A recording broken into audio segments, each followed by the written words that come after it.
Okay, hot off the mailbag trail, we dive in on the rookies from this past season for the Brooklyn Nets. Cam Thomas, Kessler Edwards, already talked about Day'Ron Sharpe, but what about David Duke Jr.? Where do these players fit in to the long-term perspective for the Brooklyn Nets, and can they fill larger, more consistent, reliable, and key roles for the Nets next season? We break it all down right after the theme music. You are Locked On Nets, your daily Brooklyn Nets podcast. Part of the Locked On Podcast Network, your team every day.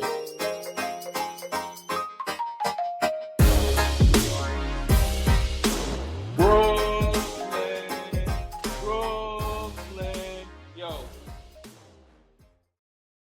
Yes, sir. It is the Locked On Nets podcast right here on the Locked On Podcast Network. It's your team, the Brooklyn Nets, every single day. Over there, you're going to find Doug Norrie, owner, operator, DFSR, for all your daily fantasy sports rankings. DraftKings, FanDuel, he's got you covered.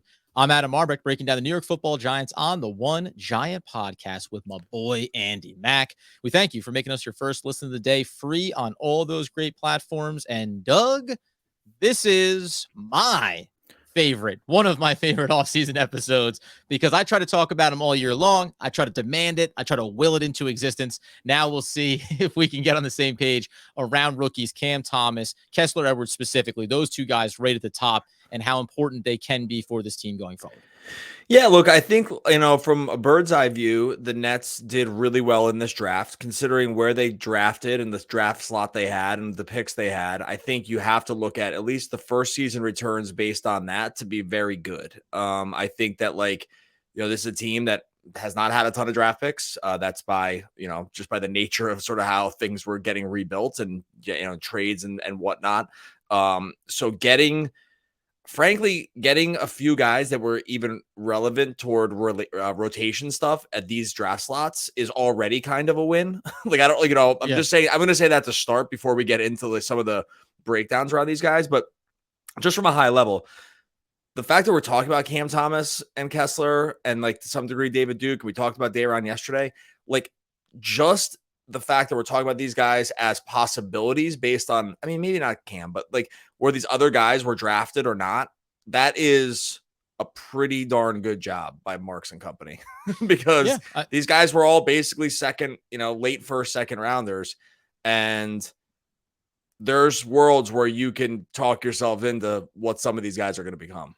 Oh, 100%. And even when we talked about the center spot, right, go back to Nicholas Claxton, tremendous value from where you got him. We had this discussion, I think, pretty quickly in the summer league last year. We said, let's go back and redo the draft. How many teams would have taken Cam Thomas earlier, right? And where did his value go? Yeah. Likewise for Nicholas Claxton back then. Same thing for Kessler Edwards. Can make a very strong case. Some teams would have taken a flyer on him a lot sooner. So they've already checked that box. To your point, there's value there.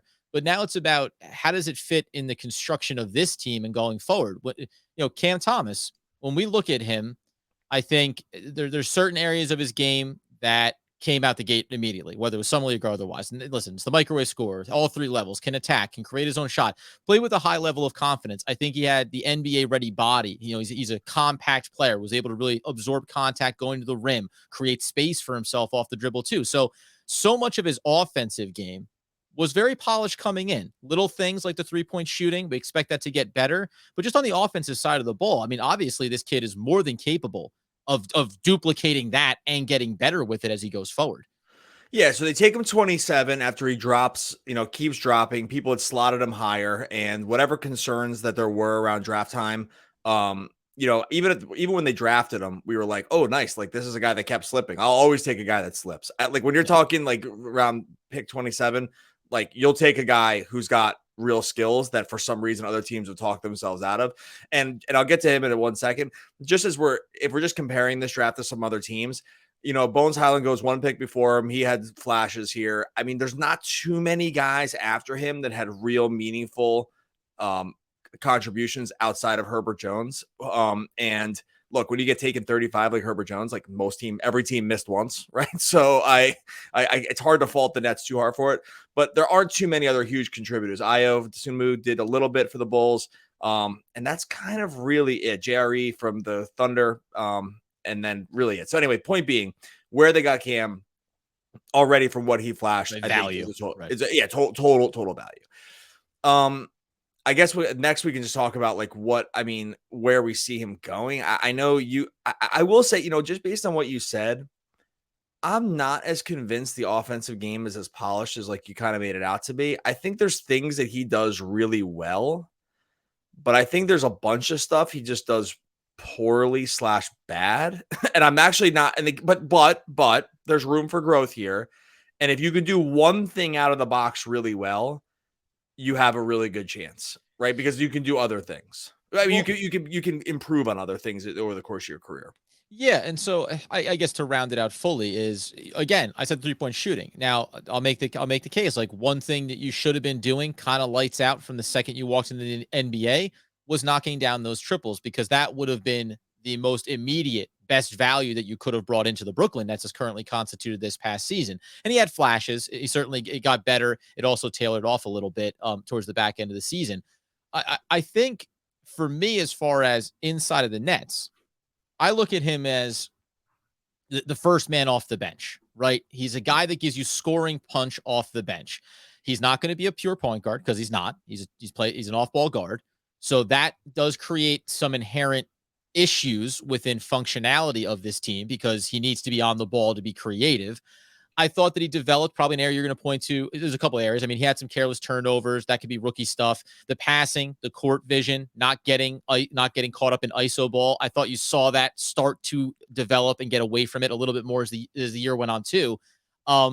Maybe the size is also the biggest detriment. Again, in totality for the Brooklyn Nets, can you have another guy of his size playing inside of this system for the Brooklyn Nets? What other things did you want to touch on just from a negative standpoint? Not that you're bashing him, but it is, again, there's going to be some good and some bad with rookie players. Okay, so the good is that he can score in the NBA, right? Okay, so like I'll just say that first. He can score in the NBA. I think that's kind of proven. He can ISO score. He's like an end of the shot clock guy, which I think has real value in the league. If you can give the ball to the guy at the end of the shot clock and trust that he's going to get something out of it, like that has real value in the NBA. And he already has that. So I think from that standpoint, you can start thinking about the other things. In my view, though, while he has that, I don't see what else he has at all right now. Like the rest of it is all a work in progress. Mm-hmm. He is too small to play off ball in the current NBA already. Now, if you have a Ben Simmons, that mitigates that some, right? Because you have a sort of like a wingy guy that can guard other positions. So Ben Simmons does cure a little bit of that. Like you can have a smaller two when you have Ben Simmons on the court, sure, right? But if you have a 6'3" off-ball shooting guard who's bad at defense, like I don't like there are real problems with that on the NBA level. He can't play point guard, at least right now, because he has no vision and he just doesn't really facilitate an offense. And so I still see him as a really, really raw work in progress. I'm happy. Like if he was like the 8th guy next year, mm-hmm, because they needed some off the bench scoring because they didn't bring a couple other guys back, I think you can definitely live with that, knowing that there's going to be definite lumps along the way. I really just want to caution everybody about feeling like he's this. Like I see people compare him to Bradley Beal, like in the making, and I'm like, oh man, he's got so far to go. To be now, look, Bradley Beal, and what a disaster to put that on him, right? To put that type of or just like any really good, like sort of like 2-guard-ish kind of guy. He's just not that. Maybe one day it happens. But he's just always going to have a few things that are going to stand in his way, like the vision, the defense, the size, like that stuff's going to take time. And so that's the only reason I would pump the brakes on him. I'm happy to have him. I think they hit a home run by getting him. Like it's not that. So this isn't me negging him. It's me just saying to everyone, hey, look, he right now, I know it's easy for us to hold in our mind's eye him torching the Knicks and like setting Stephen A. Smith into a death spiral, like later in like one of the greatest rants of all time. Which we can always. I watch it once a week because it's so funny. Like it's so because when he called the Knicks a national disgrace and he mentioned Cam Thomas, like that's worth it to just go look up yourself.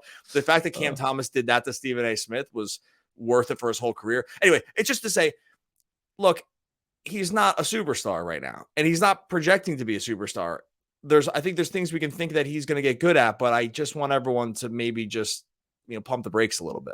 So I want to ask you a question on him, and we'll do this for Kessler Edwards as well, as far as the rookies this past season. What I would say is, because Well, another real guy, quick, before you ask a question, do you agree with that assessment? Like, is that like fair, or am I underselling him? I have a history of underselling this stuff at times, so I'm aware of this. I just want to. I'm not trying to be negative. I guess I sometimes want to be no, realistic.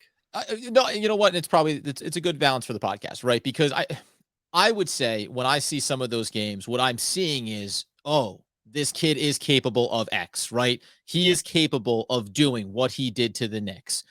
The fact that he can show that, and we always say it, right? If you can show that you can score in the NBA, you're going to have a long career, right? So he's proven that. Superstar, well, that comes down to some of the detail, the devil in the details around the rest of his offensive game. I think you hit all the points on the head as far as you have to show a little bit more court vision. You have to show the ability. I mean, again, the perimeter shooting has to be more Yeah, consistent. 27% from three is just bad. Like, I Exactly. don't. And you can't, by the way, be a guy who in the summer league like showed, right? Clutch money bucket to win that big game. And in that play, that sequence, he almost lost the ball and then recovered it. He showed that he has that ice in his veins mentality. He can go do that. I maybe think that that's just superstar putting these labels, right? But do I think that he has a little something special to him? Yes. Do I know if that gets scratched and comes to the surface immediately? Maybe not.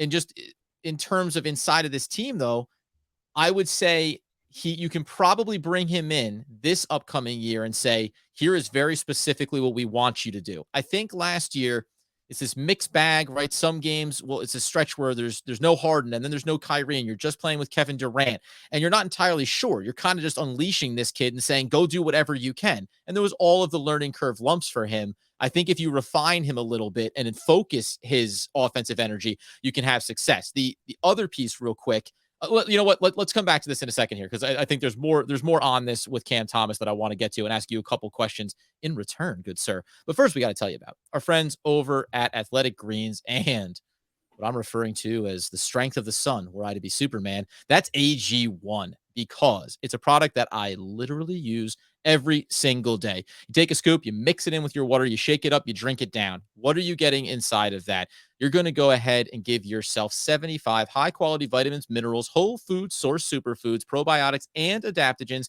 to help you start your day off right. By the way, this product is vegan friendly, gluten free friendly, all of those little hiccups that I personally happen to have when it comes to gut health and gluten. This is a great product to make sure that I'm giving my body all the healthy products that it needs without having to go to 1,000 different sources and not having to worry about spending a lot of time in the mornings trying to prepare a nicely little curated breakfast. By the way, my friends, you can right now, to make it easy, go over to athleticgreens.com/NBA network, and they're going to give you a free 1-year supply of immune boosting vitamin D and 5 free packs with your first purchase, travel packs, that is. And all you have to do is visit, again, athleticgreens.com/NBA network, and you can go ahead and take ownership over your health and pick up the ultimate nutritional insurance. All right. So back on then Cam Thomas here for a second. The other thing I want to get to was, one, there's a lot of decisions the Nets have to make this offseason. If I wanted to do a comp of a veteran player they had, we know player option for Patty Mills. If he picks it up, great. That's what I would view Cam Thomas as. Patty Mills is a total zero defensively.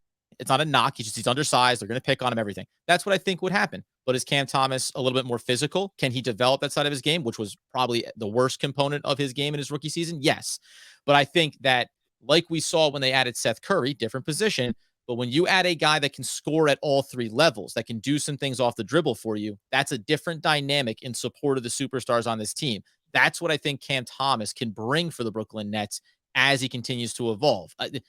How much, where does he fit in starting rotation, off the bench, etc.? I don't care about that. I just care that this kid is capable of giving you probably a consistent 10 to 15 points a night with reliability. And we talked about that last episode. Consistency, reliability. I think Cam Thomas can do that. Yeah, so Curry is an interesting example, because Curry is a lights out 3-point shooter that turned himself into a guy that can do a few other things. Right. Cam has to work in the opposite direction.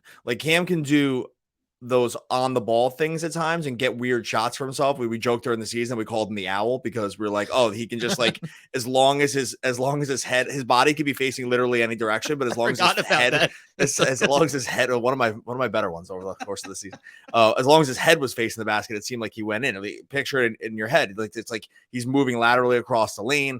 his body looks like it's going to like run into Steve Nash on the bench, and then his head is facing toward the basket, and he makes it over a guy bigger. Like he can make those shots. Curry couldn't make those shots. Now Curry went from lights out, like among the very best Seth Curry, that is, among the very best 3-point shooters in the game, and then developed a game where he could get into the mid range a little bit and keep you honest. Cam is not a 3-level scorer right now because he can't hit threes. Like he did do it at college though. Like the 27% is pretty far off the mark from what he did at the college level. Okay, great. He did it at college. He didn't do it in the NBA. So he is at a part of an NBA season where he did not hit NBA level 3-pointers. Like I'm just only using that number. Do I hope it changes? Of course. Do I think he's better than a 27% shooter? Almost assuredly. I'm just saying at right now at 2.6 attempts per game in 18 minutes, he made them at 27%. That's not encouraging. Like, I don't think it's going to, if I had to make a life bet right now, he's better than that at the end of his career. But I'm just saying, as of right now, you can't call him a 3-level scorer because he can't score at that level right now with consistency. But yeah, for sure. Like there's a world where you can see it. It's so funny about Cam. It's like the Nets have, and this is by accident, but they just have all these guys that kind of do something, but then you worry about pairing him with everybody else. Like every discussion we have is about how you can't play this guy with all the other guys. Like they have except for Kevin Durant, they have and Kyrie too. They have a whole team of guys that you can't play with each other. It's like every single discussion goes back to right? I mean, single, but not with those two. You can, if you mix and match. We say it every freaking podcast, no matter who we're talking about, we bring up some guy that can't play with the other 3 guys that you want to play. Cam's like not exactly the same, but it's just one of those words. Like, you're gonna play Cam and Kyrie together. Have fun. They're going to get steamrolled on defense, and who's going to dribble the ball up the court? Well, by the way, and that's one of the funniest things, but to illustrate your point, it's like now in a world where you have Kyrie and Cam on the court together, hey, okay, defense set it to the side.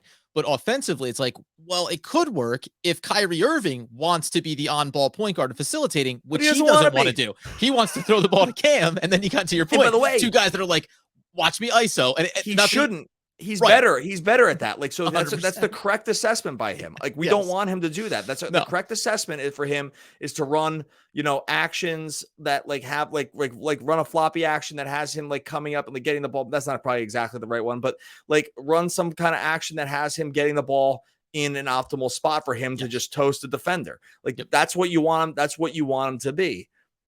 Again, we roll through this example, infinity now of guys that you can dream about in different scenarios. But once you try to put the 5 guys together, you think, I think, and it's not KD and it's not KD and Kyrie. Like those guys can play basically with everybody. It's not those 2 guys. It's like everybody else, and that only even including Simmons in this one because Simmons, we already saw that he kind of weirdly couldn't play with one guy. That was Embiid. These guys are different, but it's like, oh, Simmons and Claxton? Oh, that starts to look weird. Simmons and Bruce Brown? That starts to look weird. I know we're getting far afield of Thomas.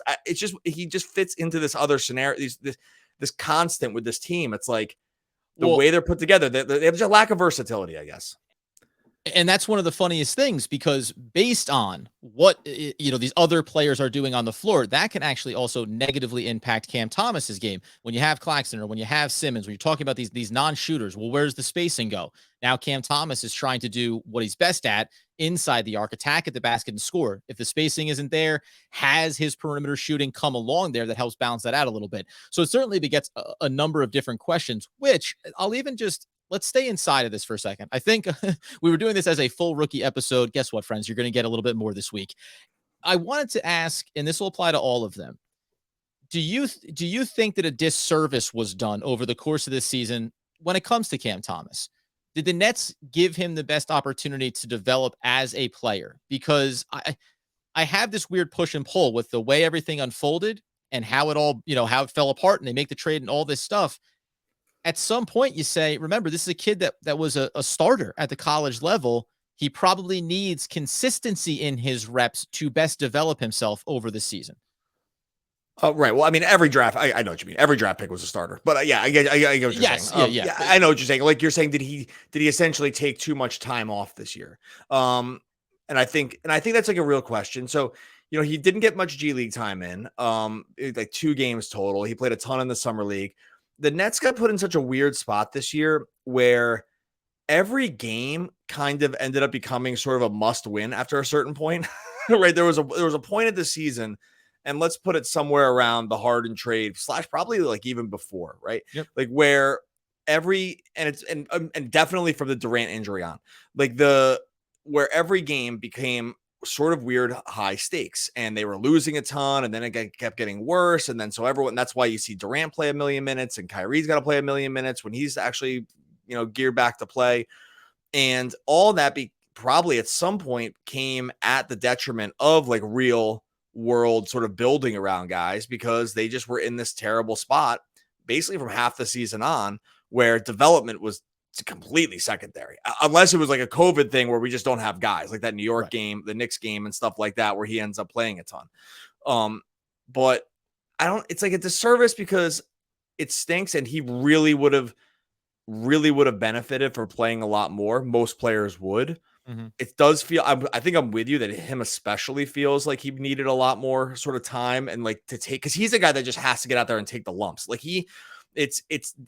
and we'll talk about Kessler. There's major differences in him and Kessler's game, where like Kessler's a little easier to slot in, like sort of like break glass in case of emergency. Thomas is not that, where he definitely needs time out there. Yeah, I think I'm with you. Disservice sounds like they were negligent. I don't think that was the case, but I do think there's a world where this could have looked a lot different, where he showed enough that, at the end of the year playing, I mean, how many games did he play? Sorry, I just had it in front of me. Like he had 67 games, but he only averaged 18 minutes total, and he started I don't know. Maybe that's just enough. It's close. Here's the deal, though, because I want to get into a component around how you make this decision around him in a second here. So we will push a brief intermission, but in March, like I'm looking at it, he averaged 10 minutes a game, and the first 2 games he played that month were 18 and 17 respectively. He didn't crest 10 minutes again until the 18th, 21st, and 23rd. Like, I think that's that part of it where, and by the way, there's the rookie wall thing, because you play way more games at the NBA level than you do at college, and those things matter. And Kessler Edwards talked about that.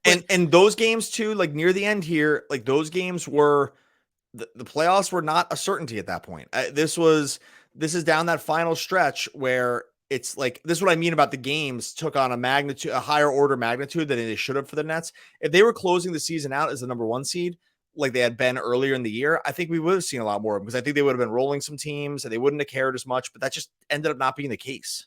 All right. So I'm going to follow up on that real quick here, though, after we, of course, tell you about something that I'm sure Cam Thomas had over the course of his rookie campaign. It's Built Bar. And that's because we know that right now, Doug, let me ask you a question. I know you don't want to get older, but you like celebrating your birthday, don't you?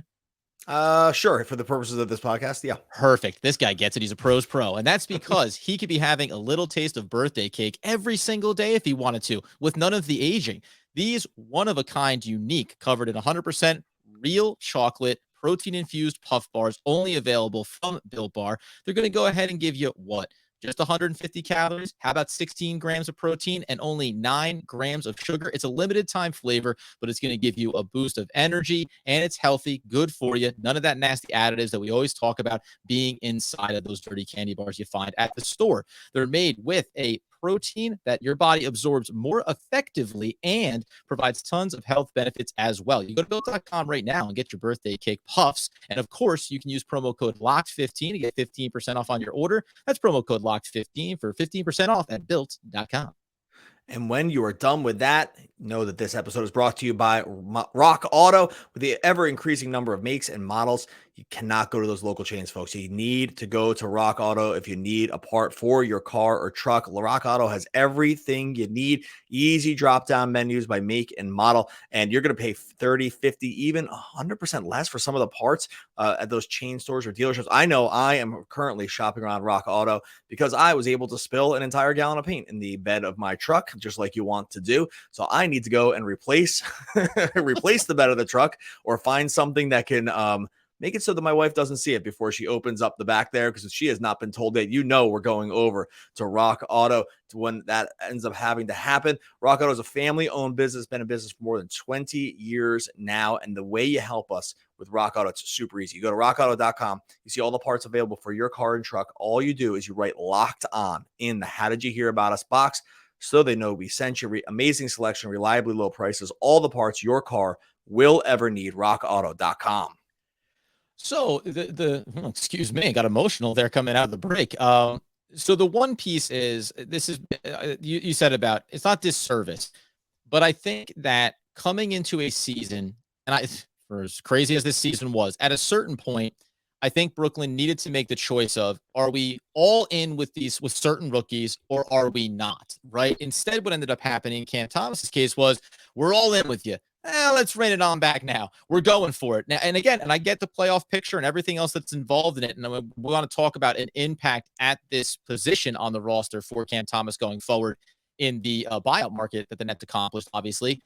But that, I think you have to say, we drafted these kids. We believe in Cam Thomas. He's shown flashes of being able to be a contributor.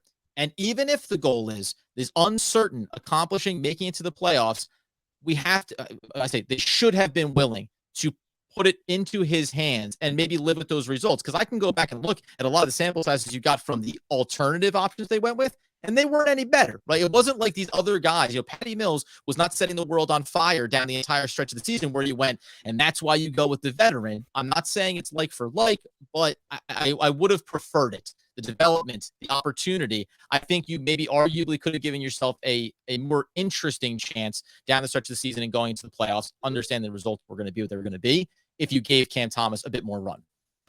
Yeah, so it's, again, I'll just go back to this being a difficult spot for the Nets. I'll be the first to say that when we were prepping for this episode, like, Cam Thomas did end up playing way more minutes this season than I thought he had. I was, again, thinking about this, I was kind of just picturing, I knew he played a lot, right? But I was picturing more the end of the season stuff to be what the story was for the beginning part of the season. And that just wasn't it. So it played 26 minutes per game average in February.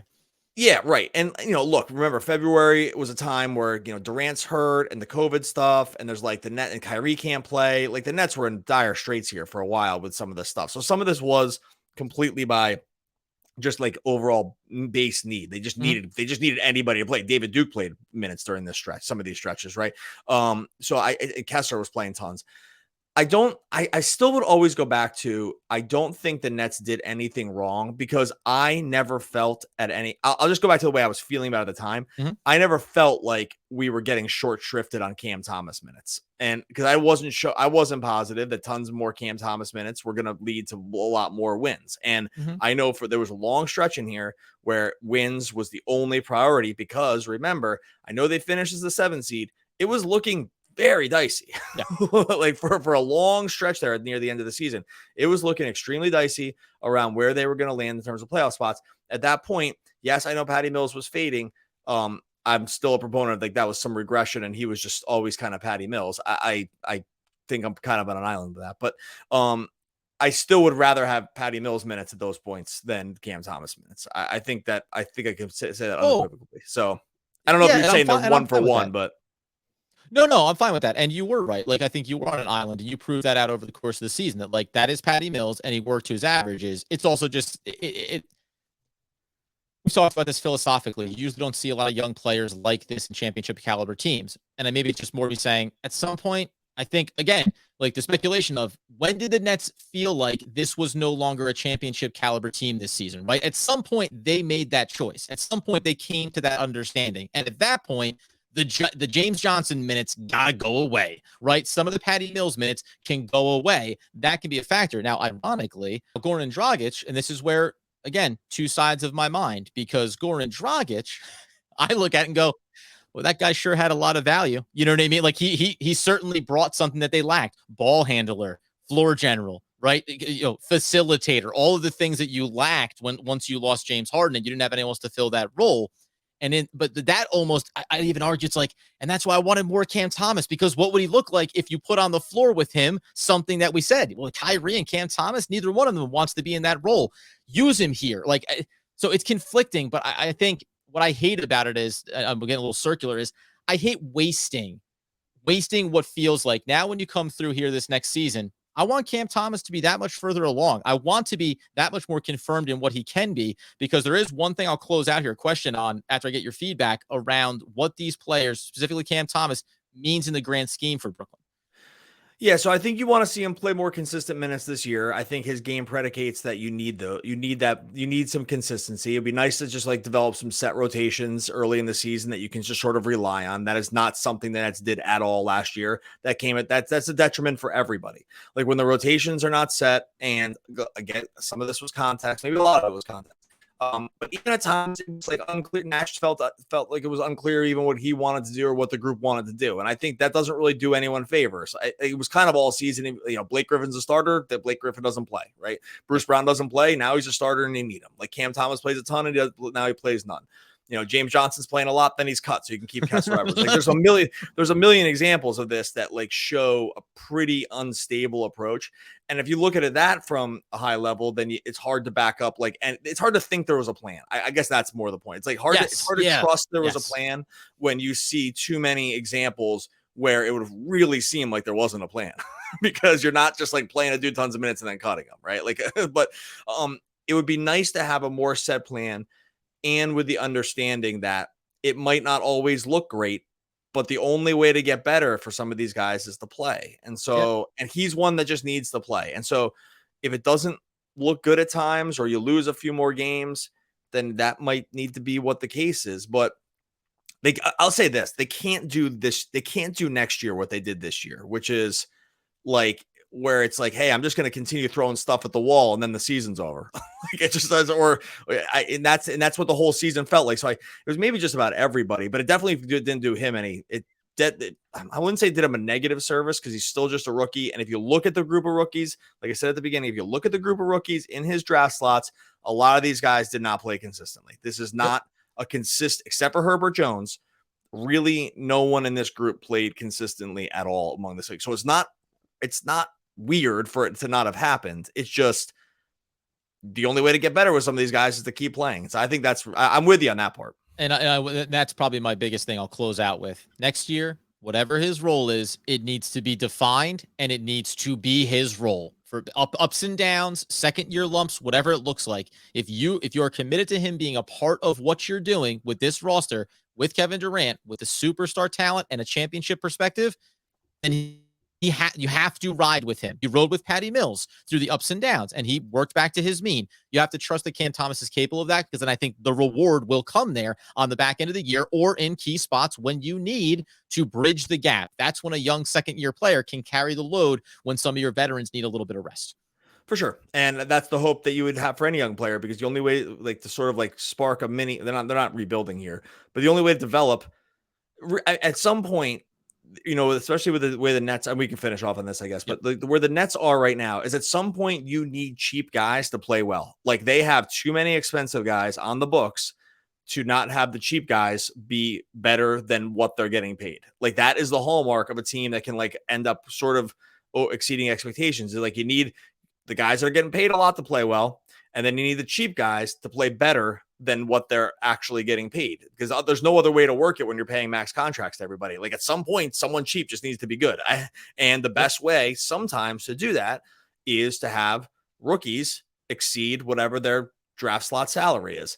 They tried it a little bit with the veteran minimum stuff that has a complete and utter timetable on it, as we've seen. Like those guys, there's a reason they're getting bought out and coming and playing for the minimums. And it's not because they're getting younger, right? It's because you have a limited window on them and you know that at some point they are not getting better. The rookie guys can get better, but you can't get them better without giving them playing time. That's a pretty easy equation. If they don't play, they can't get better. Like you could have never watched a single second of basketball and know that concept, right? So and that's what they need to commit to. That they're going to need to commit to some of these guys at some point, like that, like you said. And we'll talk about Kessler tomorrow, but they're going to need to commit along those lines, because otherwise they're going to be in this perpetual state of cheap guys who are one step in the basketball grave, and that's just not going to work. Yeah, and the other shoe can always drop with those old veteran players. A It rookie all can hit no, a, not it can. It always does drop. right. It's just a matter of when. Yeah, when does it? Not if. Right. When does it drop?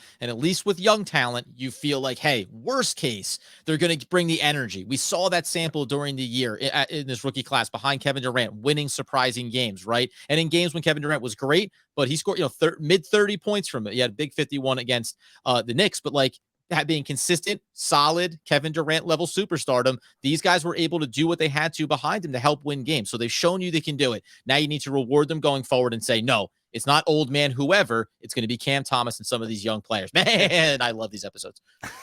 More young guys. All right, we'll talk about Kessler tomorrow.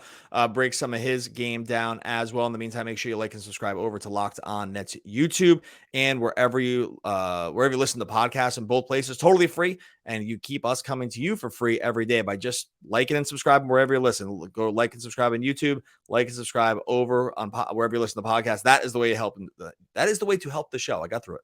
Yeah, well, when do we get there? And think about this though. This is something for all those rookies out there, all those young players. I started rocking a bow tie when I was a rookie with the New York Giants. Daniel Jones. Oh, I was going to try to get and guess who that was. All right, well, R.I.P. One of the great all-time great poets. We'll be back again tomorrow talking more Brooklyn Nets basketball.